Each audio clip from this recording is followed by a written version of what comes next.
नमस्कार, देश न्यूज देख रहे हैं आप और मैं हूं आपके साथ स्नेहा तिवारी। चलिए नजर डालते हैं कुछ हेडलाइंस पर। हिमाचल में बारिश, लैंडस्लाइड से 9,000 घरों में दरारें, 11,000 लोगों ने छोड़े घर। एमपी समेत 17 राज्यों में बारिश का अलर्ट। राहुल गांधी ने सब्जी वाले को परोसा खाना, गले लगाकर कहा मुझे सर नहीं राहुल गांधी कहें।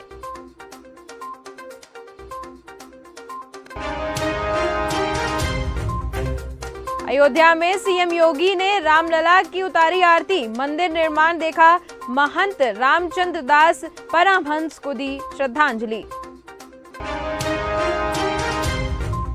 कमलनाथ दिग्विजय सिंह ने सुनी वकीलों की समस्या, भोपाल में कांग्रेस का विधिक विमर्श, प्रदेश भर से जुटे अभिभाषक।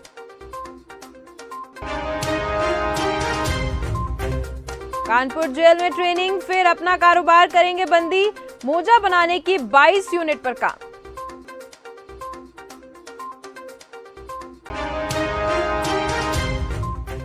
चलिए नजर डालते हैं कुछ खबरों पर।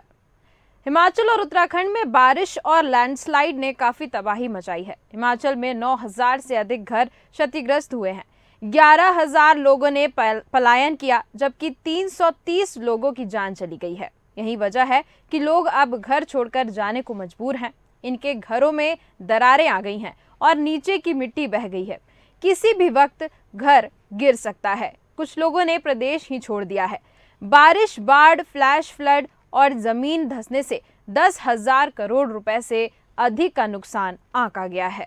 राहुल गांधी ने शुक्रवार को अपने ट्विटर अकाउंट पर एक वीडियो शेयर किया। इसमें वह दिल्ली के आजादपुर मंडी में एक सब्जी वाले, उसकी पत्नी और बेटी से अपने घर पर बातचीत करते दिखाई दे रहे हैं। ये सब्जी वाला जब उन्हें सर कहता है तो कहते हैं कि मेरा नाम राहुल है, मुझे सर मत कहो।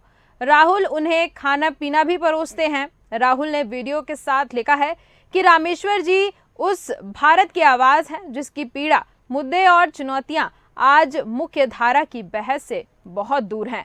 उस भारत की आवाज सुनना और संघर्षों का मुकाबला करने में साथ निभाना हम सब की नैतिक जिम्मेदारी है। और वहीं राम मंदिर आंदोलन के महानायक महंत रामचंद्र दास परमहंस की आज 20वीं पुण्यतिथि है। सीएम योगी आदित्यनाथ अयोध्या के दिगंबर अखाड़ा पहुंचे और महंत को श्रद्धांजलि दी। सबसे पहले योगी श्री राम जन्मभूमि पहुंचे, यहां रामलला की आरती उतारी, राम मंदिर निर्माण को देखा। इसके बाद सीएम दिगंबर अखाड़ा पहुंचे, परमहंस महाराज को पुण्यतिथि पर श्रद्धांजलि दी। महंतों की मौजूदगी में भंडारे का प्रसाद ग्रहण किया। सीएम योगी आदित्यनाथ राम कथा पार्क स्थित सरयू अतिथि गृह पहुंचे। यहां अयोध्या मंडल के अधिकारियों के साथ सीएम ने समीक्षा बैठक भी की। और वहीं राजधानी भोपाल में शनिवार को प्रदेश भर के वकीलों का बड़ा कार्यक्रम विधिक विमर्श हो रहा है। इसमें पूर्व मुख्यमंत्री कमलनाथ और दिग्विजय सिंह ने वकीलों की समस्याएं सुनी। वकीलों के एडवोकेट प्रोटेक्शन एक्ट को लागू करने, कंट्रीब्यूटरी पेंशन स्कीम शुरू करने, हेल्थ इंश्योरेंस स्टाइपेंड देने और सभी बार एसोसिएशन के बिजली बिल माफ करने की मांगे हैं। और वहीं कानपुर जेल में कोई मर्डर करके आया है तो कोई लूट की वारदात को अंजाम देकर आया है। इन्हीं कैदियों में कोई खेल का माहिर है तो कोई शिक्षक है।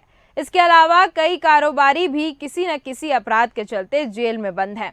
ऐसे सैकड़ों हुनरमंद लोग जेल में आने के बाद अपनी प्रतिभा को खो रहे थे, लेकिन जेल अधीक्षक ने कैदियों की प्रतिभाओं का इस्तेमाल करके जेल की तस्वीर ही बदल दी है। वहीं छत्तीसगढ़ कांग्रेस विधानसभा चुनाव के लिए उम्मीदवारों की पहली लिस्ट सितंबर के पहले सप्ताह में जारी कर सकती है।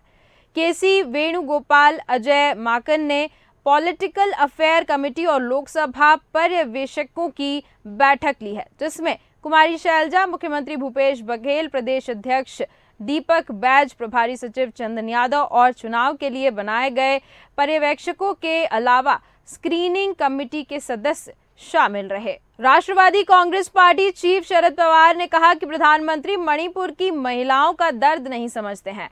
उन्होंने संसद में 3 से 4 मिनट ही इस मुद्दे पर बात की है।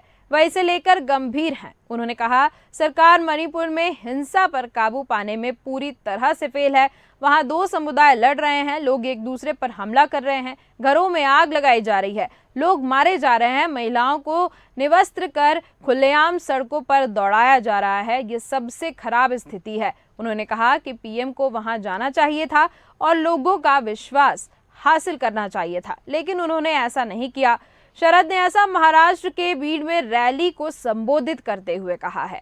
और वहीं महाराष्ट्र के गृह मंत्री देवेंद्र फडणवीस ने राज्य विधानसभा में ऐलान किया था कि महाराष्ट्र के बालेगांव में डिटेंशन सेंटर बनाया जाएगा। यहां उन विदेशियों को रखा जाएगा जो भारत में गैर कानूनी रूप से रह रहे हैं। फडणवीस ने बताया कि राज्य में ड्रग तस्करी की घटनाएं बढ़ रही हैं। कई विदेशी नागरिक राज्य में ड्रग सप्लाई कर रहे हैं। वहीं भोपाल में भदभदा चौराहे के पास सीएनजी से भरा ट्रक पलट गया। ट्रक पलटने से ट्रक में भरे सीएनजी के सिलेंडर तेजी से लीक हो गए और चारों तरफ गैस फैल गई। हालांकि पुलिस को सूचना मिलते ही मौके पर पहुंची और फायर ब्रिगेड को खबर की। मौके पर पहुंची फायर दमकल ने तुरंत लीकेज पर काबू पाया, अन्यथा काफी बड़ा हादसा हो सकता था। घटना के बारे में कमलानगर थाने की प्रभारी निरूपा पांडे ने बताया कि सूचना मिलते ही पुलिस और फायर दमकल मौके पर पहुंची और गैस पर काबू पाया गया। हालांकि जांच के बाद पता चलेगा कि ट्रक ड्राइवर ड्रिंक किया हुआ था या फिर नहीं। ये सूचना प्राप्त हुई थी भदभदा चौराहे के पास में एक ट्रक पलटा हुआ है जिससे गैस लीक हो रही है। मौके पे स्टाफ के साथ पहुंचे हैं हम सब।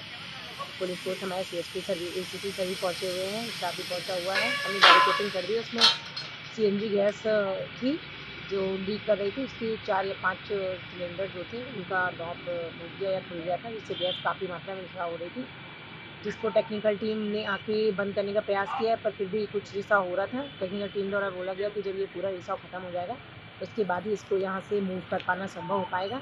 ड्राइवर को हमने कस्टडी में ले लिया है और वैधानिक कार्रवाई की जा रही है। और वहीं मध्य प्रदेश के पूर्व मुख्यमंत्री दिग्विजय सिंह ने पूर्व राष्ट्रपति स्वर्गीय डॉक्टर शंकर दयाल शर्मा जी की जयंती के अवसर पर भोपाल के वीआईपी रोड चौराहे पर स्थित उनकी प्रतिमा पर माल्यार्पण करके उन्हें भावपूर्ण श्रद्धांजलि अर्पित की। इस अवसर पर बड़ी संख्या में कांग्रेस नेता और कार्यकर्ता उपस्थित रहे। फिलहाल के इस बुलेटिन में इतना ही। देखते रहिए देश न्यूज। नमस्कार।